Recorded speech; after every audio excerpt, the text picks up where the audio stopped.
sukses Dev Kreator. Suaranya udah mulai kedengeran ya. Biar nggak grogi pertama dulu dong. Dan katanya tadi Ibu Purnama grogi Bu ya? Iya. Nah sekarang saya grogi nih.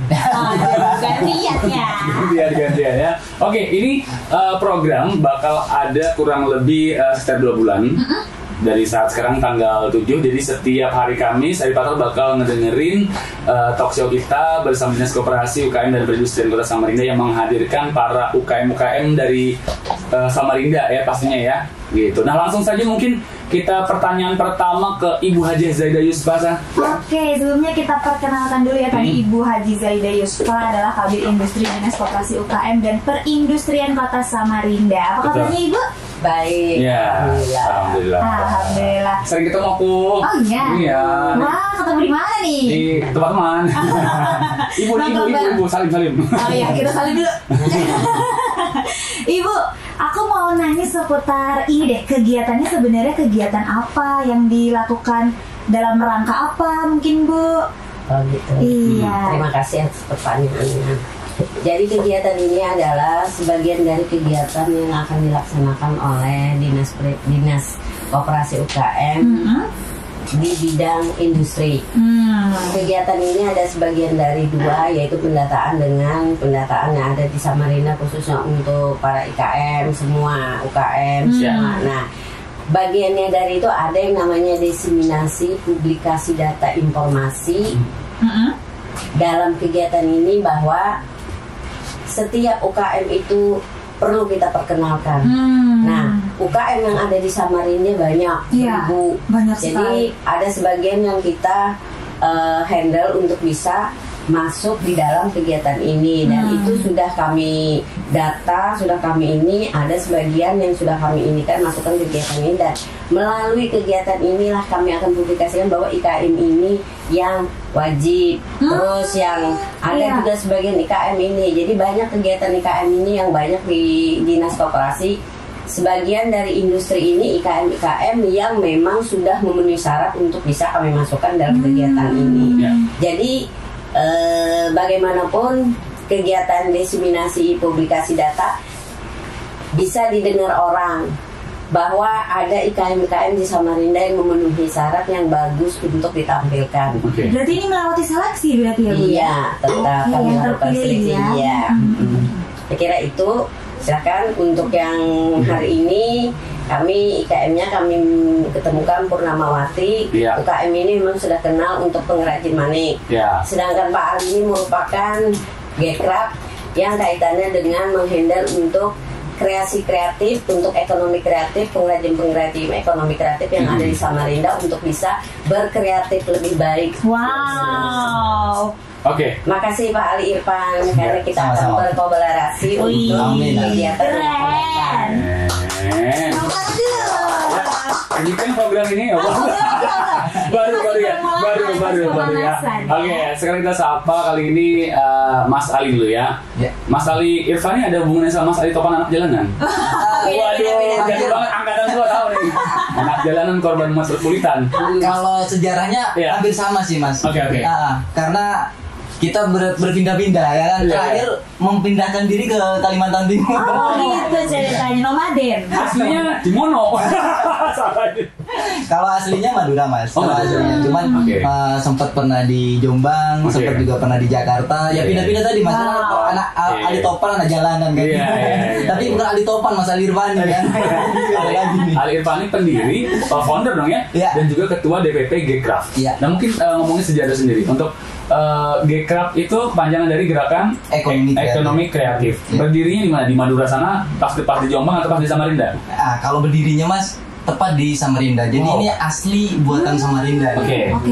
Jadi Gekraf sendiri lahir pada 14 April 2017. Kemudian dilegalkan secara sah oleh Menkumham pada tanggal 16 Januari 2018. Seperti itu. Secara tidak langsung Mas, kemudian waktu itu ada pemetaan dari Kemenpora RI, Deputi 1 ya di bidang kreativitas. Tanpa disadari Mas, mereka merapat ke kami, kemudian tanya-tanya tentang pemetaan ekonomi kreatif itu sendiri. Ya. Beliau bertanya, Mas, di mana sih kantor sama tempatnya? Saya bilang, untuk tempat berkumpulnya di tempat sate saya ini. Dia nggak percaya, Mas, karena tempat sate yang sangat kecil. Jualan sate. Iya, sate Madura, Mas, sate cawan. Di mana? Sate cawan di Jalan PMI, Jalan Palmerah. Oh, deket sini. Iya. Bukanya jam 5 sampai ya jam 11 malam. sekarang ini bisa. Tapi kalau online-nya kami sudah sedia, Mas. Wah. Iya. Bisa dikirim sekarang nggak nih? Kebetulan sih ya. Ya kan Bu, habis makan ya kan? Iya. Langsung ditembak. Cuma ngobrol doang nggak dibawa.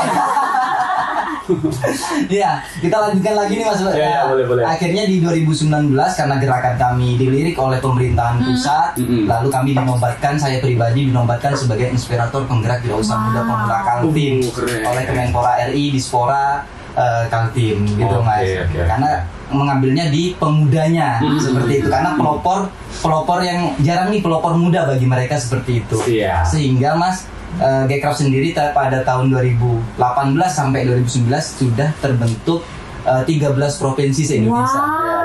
Pelopornya dari Samarinda, Mas. Keren. Kalau tujuannya sendiri itu apa, Mas? Kalau tujuannya, Mbak, sebenarnya begini. Gcraft adalah sebuah wadah, ya kan? Karena selama ini teman-teman itu kan pisah-pisah. Nah, di sini kami konsepkan bahwa Gcraft ini adalah sebuah wadah untuk kolaborasi, gotong royong, dan berjejaring, dan menentukan program-program yang sekiranya aspirasi dari masyarakat yang dibutuhkan oleh kawan-kawan. Jadi kebanyakan waktu itu, Mas, program gitu tidak tepat kepada kebutuhannya. Kurang tepat ya, tepat kebutuhannya. Nah, dari situ kita ngobrol atau menjadi program mandiri, kemudian bisa berkolaborasi dengan pihak terkait oleh terutama tadi sudah disambut oleh Dinas Perindustrian dan Perdagangan, yang alhamdulillah kita sambut dengan baik program yang akan tepat sasaran kepada pelaku UMKM seperti itu. Oke. Nah, sekarang kita ke pelaku UMKM ini ya, UKM-nya Bu Purnamawati. Halo Ibu, selamat pagi. Boleh ditarik aja mikrofonnya. Semangat Ibu. Ya. Ibu dari tadi bernafas kan, Bu? Bu, Ibu punya usaha apakah ini? Ini aksesoris. Ini aku manggilnya Ibu Purnama, Kakak, Bes. Waduh, bahaya nih. Ibu ya, Bu aja, Bu Purnama. Oke. Apa tadi? Apa sih? Ibu Purnama adalah salah satu perwakilan juga nih yang dipilih usahanya. Nah, kita mau tahu sekarang usahanya sendiri itu apa, berupa apa? Aksesoris manik khas Kalimantan Timur. Oke. Berarti itu ada brand sendiri atau Ibu bikin dari orang berkolaborasi? Kolaborasi. Oh, kolaborasi. Itu benar-benar handmade, Bu. Iya. Pakai tangan.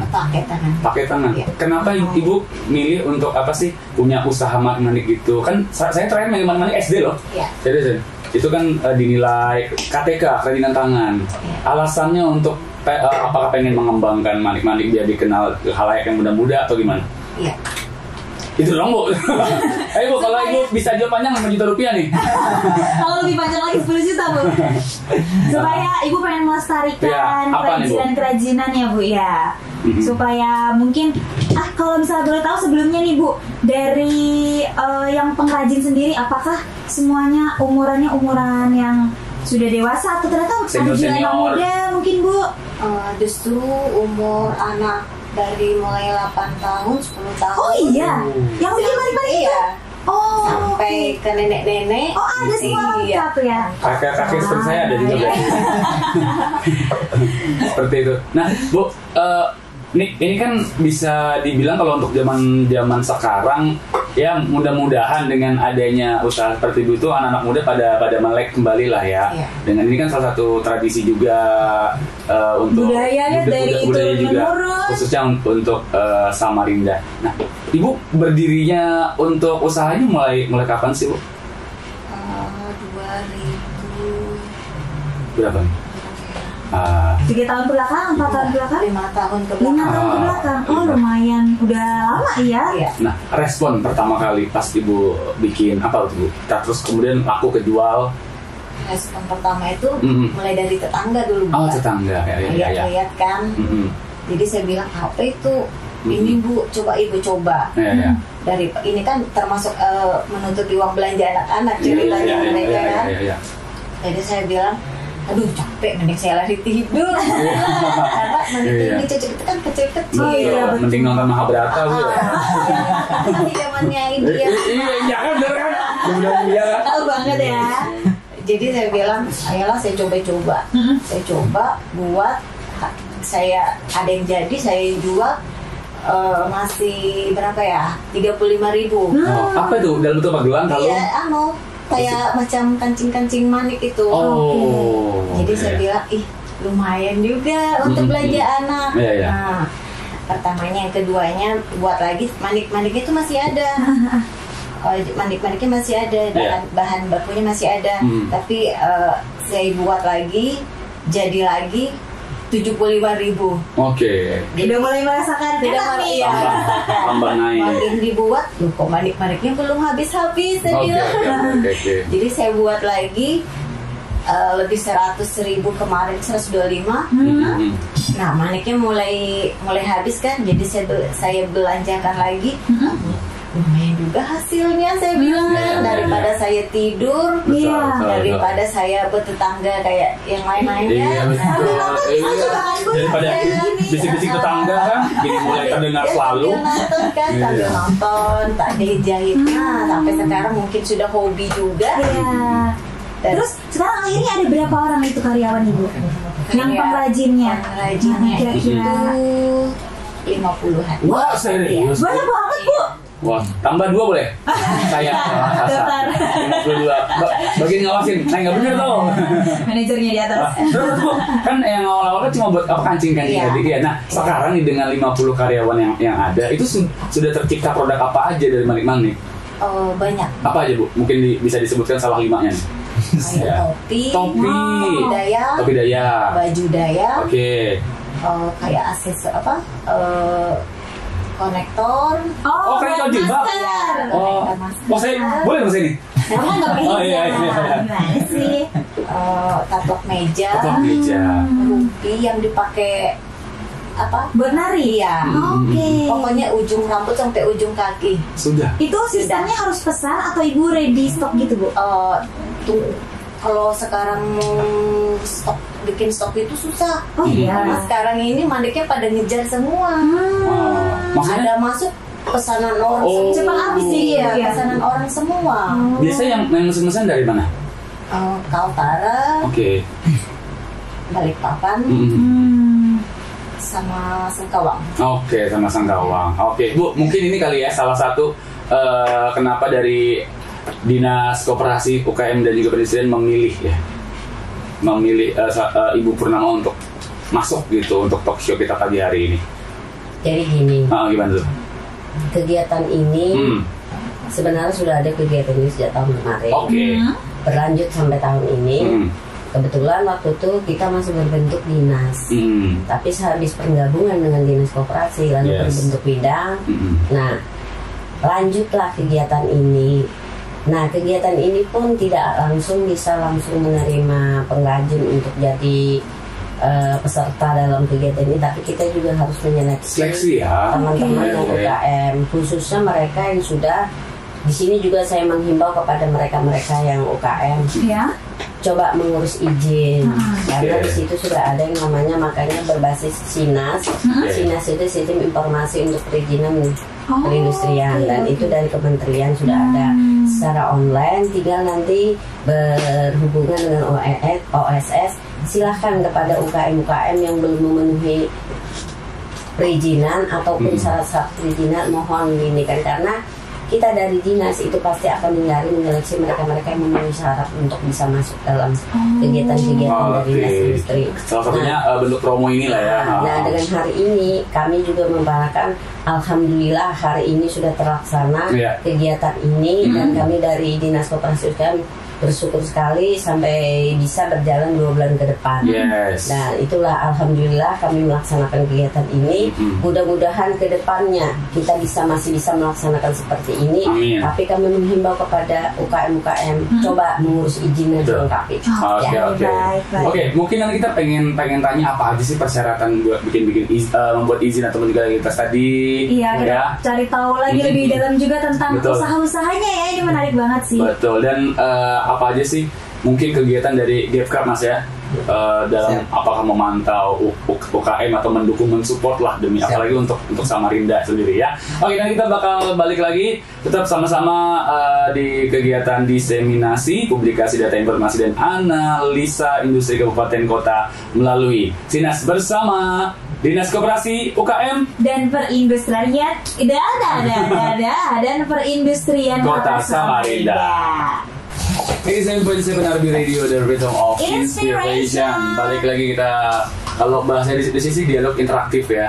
Kalau kita talk show, sama aja sih ngobrol-ngobrol ya. Yang pastinya inspiration banget nih, menginspirasi kamu lebih partner. Masih ini bersama Dinas Koperasi UKM dan Perindustrian Kota Samarinda. Tadi kita sempat putus ngobrol sama Ibu Hajah Zaida Yusfa selaku Kabid Industri Dinas Koperasi UKM dan Perindustrian Kota Samarinda. Bu, tadi kan Ibu bilang kalau pengen punya usaha apa segala gitu kan harus ada perizinan yang jelas, Bu. Bagaimanakah dan apakah persyaratan biar mendapatkan izin usaha? Makasih pertanyaannya. Jadi gini, setiap usaha ataupun istilahnya UKM sekarang, kalau mau berusaha harus mempunyai satu izin yang legal. Okay. Dan pemerintah juga membuat satu tempat untuk perizinan tersebut, kaitannya dengan hal-hal yang berkaitan juga dengan kemudahan untuk melakukan pengurusan izin.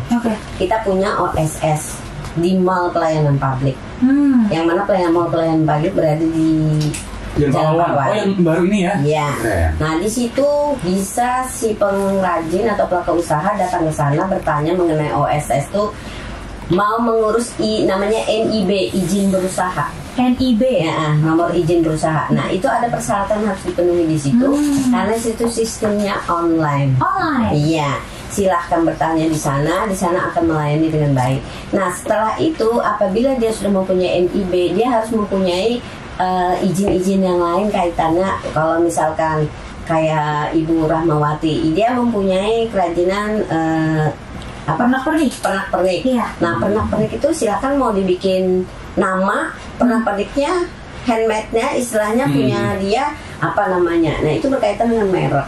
Merek itu ada kaitannya dengan urusannya dengan dari Dinas Perindustrian yang akan menghubungkan dengan merek tersebut, yang mana merek tersebut itu akan diurus dan merek itu akan milik Ibu Rahmawati, tidak ada lagi yang akan menggantinya.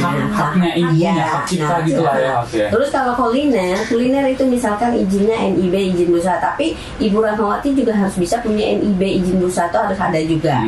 Nah, kalau kuliner itu banyak tahapannya, halalnya, PIRT-nya, itu harus diurus. Jadi pada saat dia ada, maaf, kalau misalkan ada bantuan dari pemerintah, itu pasti akan diselusuri UKM yang persyaratannya memenuhi. Dan kalau sudah memenuhi itu, dia bisa masuk seperti yang dulu pernah ada bantuan-bantuan dari pemerintah. Itu enak masuknya kalau sudah memang sudah terdaftar, ada informasi. Sekarang urus izinnya mudah kok, nggak seperti dulu. Yang jelas birokrasi yang nggak ribet lah Bu ya. Iya. Gitu. Nah, jadi untuk Ari Partner yang punya usaha, yuk bikin izin biar mungkin bisa dipromoin segini seperti saat sekarang. Ikut pameran juga Bu. Bisa. Iya kan? Karena apa? Kita sudah punya mall Pelayanan Publik, dan silakan bertanya di sana OSS-nya itu. Kita juga punya SINAS, nanti dihubungkan karena itu larinya langsung ke pusat yang menentukan, dan kita dari Dinas Teknik itu yang akan memeriksa wajar enggak orang ini dapat izin. Karena ada ininya, karena lewat SINAS itu. Siap. Mudah-mudahan tercerahkan kali ya. Amin. Kalau misalnya mungkin sekalian mau kepoin media sosialnya atau kontak personnya gitu, ada nggak Bu? Kita kalau Instagram atau Facebook. Biasanya kita kalau misalkan orang itu berurusan, dia langsung ke OSS dulu. Nanti pada saat OSS dia sudah selesai begini, dia akan diarahkan untuk ke dinas teknisnya. Nah dari dinas teknis baru kita kasih masukan karena gini-gini yang harus dilaksanakan baru karena secara online juga. Langsung aja datang ke kantor dinas koperasi dan nah langsung aja datang Harvey Partner. Oke, langsung tadi kita sempat ngobrol juga di belakang ya, betapa luar biasanya Mas Ali Irfani ini, pendiri dan juga ketua DPP Gcraft dari from Samarinda to the world pokoknya ya. To national. To national. Ada sampai ke mana negeri loh, luar biasa. Saya tanya apa yang kamu tanyakan tadi? Aku ingin bertanya pada Mas Irfan ya. Seputar Gcraft tadi. Yang ngobrol tadi loh. Apa ya? Aku ngobrol apa ya? Sampai lupa saking aku speechlessnya ya.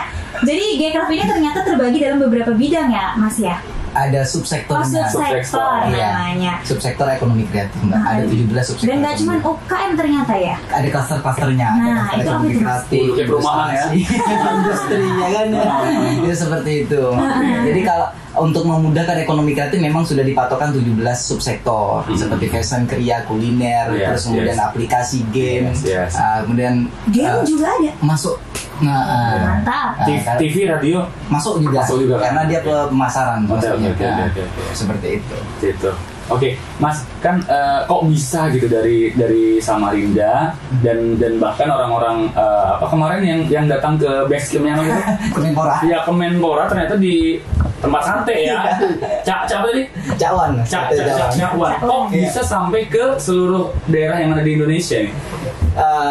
Karena gini Mas, kalau secara logika mungkin Mas ya, ini lagi-lagi kita membahas tahadus bin nikmat. Tahadus bin nikmat itu adalah menceritakan nikmat yang diberikan oleh Allah. Jadi kalau saya itu Mas seperti ini prinsipnya. Ketika saya berada di suatu tempat, maka saya harus mencintai tempat itu. Dengan cara apa? Dengan cara mengabdikan diri kepada masyarakat dan membuat karya. Dan karya itu yang akan mengalir dan akan ditiru oleh orang lain. Seperti itu. Jadi ketika waktu itu pertama kita Mas Gcraft itu tujuannya nggak se-Indonesia kok awalnya. Kita hanya berpikir bagaimana bermanfaat untuk Samarinda. Kemudian naik lagi ke Kaltim. Oke, kita punya visi yang sama nih. Ya sudah, kita ke Kaltim. Dan akhirnya dimulai oleh Gcraft Jawa Timur yang memiliki visi-visi yang sama. Akhirnya mengkrit sebagai kampung kreatif di sana yang ekslokalisasi Doli dijadikan kampung UKM kreatif sehingga ada program di sana untuk go ekspor seperti itu. Itu. Jadi akhirnya merambah ke daerah-daerah lain yang ingin, saya tertarik nih dengan perkumpulan ini. Ternyata bahwa lagi-lagi UKM harus merubah mindset. Ya, betul, setuju. Bagaimana mindsetnya? Karena kalau kita sendiri Mas nggak bisa. Jadi dengan cara apa? Dengan cara gotong royong, melakukan visi misi yang bersama, kemudian mengkrit program untuk dijadikan sebuah program mandiri. Kalau memang didukung oleh pemerintah, ya silahkan. Ayo kita saling gotong royong kan seperti itu. Karena kan tujuannya bagaimanapun adalah kita tidak lupa dengan koperasi ya, yang slogannya adalah gotong royong. Dan jangan lupakan itu. Indonesia harus tetap gotong royong untuk menuju kesejahteraan bersama. Karena manusia sih memang makhluk sosial lah ya, tidak bisa berdiri sendiri tanpa ada bantuan dari orang lain. Harus egonya yang dihilangkan. Jadi kalau bisa dibilang sih kata-kata orang ini bukan lagi zamannya berkompetisi tapi berkolaborasi. Setuju sekali. Kolaborasi. Nah, Mas, sebelumnya pernah ketemu dengan Ibu Purnama belum?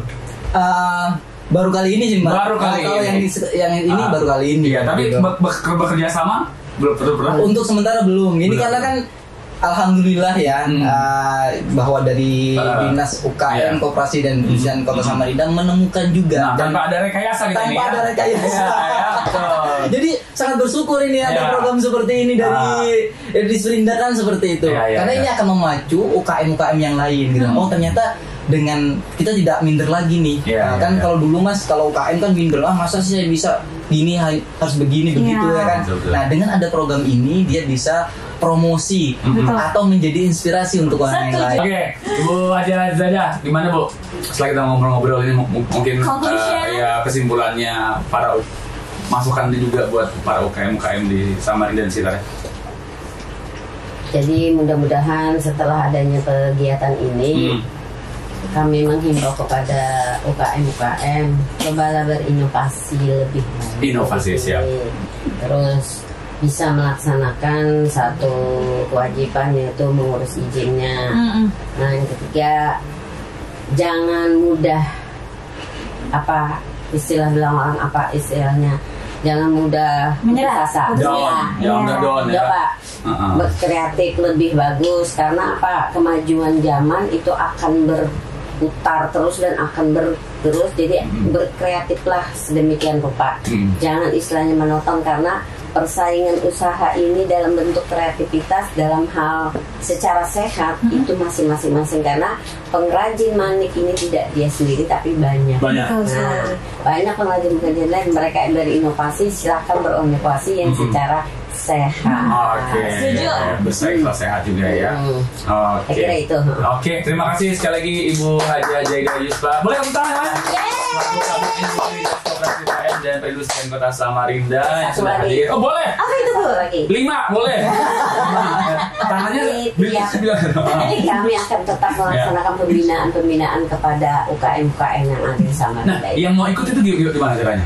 Pembinaan itu kami yang dari industri, yang dari ekonomi yang melakukan pembinaan. Jadi dengan cara apa, kami akan setiap Sabtu ada yang door to door, nanti monitor langsung ke para UKM-UKM itu. Jadi jangan khawatir kalau misalnya baru mau mulai ya Bu ya. Karena apa yang mau diminta nanti. Usahanya apapun sekarang ya. Sekarang kuliner, manik atau apapun. Oke, jadi nanti untuk Adipatan yang punya usaha kok saya belum datangin sih. Nanti akan tetap ya. Karena kita juga bekerja sama dengan kelurahan. Oke.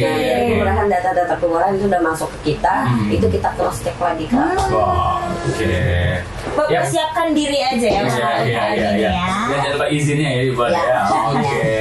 Terima kasih juga kepada Mas Ali Irfani, pendiri dan ketua DPP Gekrab, yang kabarnya nanti sore kita mau ditraktir ya. Makan sate tumpeng. Sate tumpeng ya. Iya. Baru kita ya. Tapi lidinya doang. Baru dengar loh. Iya. Menarik. Pokoknya. Oke. Dan makasih juga. Ya, udah oke ya tadi ya. Oke.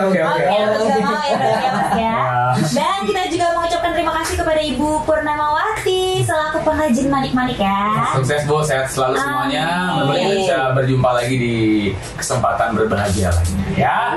Oke, terima kasih Adipatan. Insya Allah kita minggu depan saya bakal ketemu lagi dengan narasumber lainnya. Pelaku usaha lainnya juga. Betul, pastinya ini persembahan dari Dinas Koperasi UKM dan Perindustrian Kota Samarinda. Finally, kita harus pamit undur diri. Saya Naldi Arfanda. Saya Sasakila. Sampai jumpa. Bye-bye.